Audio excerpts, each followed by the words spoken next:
অনেকেই জানতে চান ডায়াবেটিক রোগীরা যারা কিনা বিভিন্ন কারণে হাঁটতে পারেন না, যেমন হাঁটুর ব্যথা, কোমর ব্যথা, অধিক ওজন, বয়সজনিত দুর্বলতা, তারা কি বসে বসে ব্যায়াম করতে পারবেন? উত্তর হচ্ছে হ্যাঁ, ডায়াবেটিস রোগীরা অবশ্যই বসে বসে ব্যায়াম করতে পারবেন, যা রক্তের শর্করা বা সুগারের মাত্রা নিয়ন্ত্রণে সাহায্য করবে।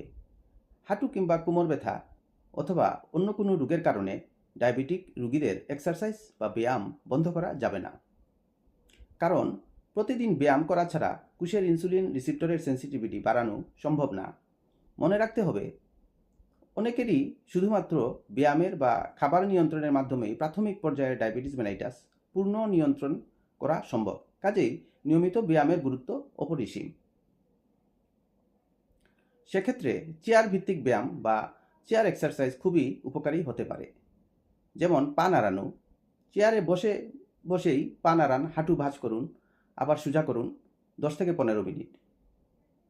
বসে থেকেই কোমরের ব্যায়াম করুন, সামনে ঝুঁকুন আবার পিছনে যান, এভাবে 10 থেকে 15 মিনিট ব্যায়াম করুন। হালকা ওজন তুলুন, এটা করার জন্য 1 লিটার বা আধা লিটার পানির বোতল হাত দিয়ে ধরে ঘাড়ের উপরে তুলুন, আবার নামান, এভাবে 10 থেকে 15 মিনিট করুন। বসে বসেই 2 হাতের আঙ্গুল মুষ্টিবদ্ধ করুন, আবার ছাড়ুন, ঘাড়ের ব্যায়াম করুন। এভাবে প্রতিদিন আধা ঘন্টা থেকে 1 ঘন্টা অ্যারোবিক ব্যায়াম করলে দেহের ইনসুলিন রিসিপ্টরের সেন্সিটিভিটি বাড়বে, যার ফলে যারা ঔষধ খান কিংবা ইনসুলিন নেন তাদের ঔষধের কম ডোজেই ব্লাড সুগার নিয়ন্ত্রণ হবে অনেক ক্ষেত্রেই। ভিডিওটি ভালো লাগলে লাইক, ফলো এবং শেয়ার করতে ভুলবেন না।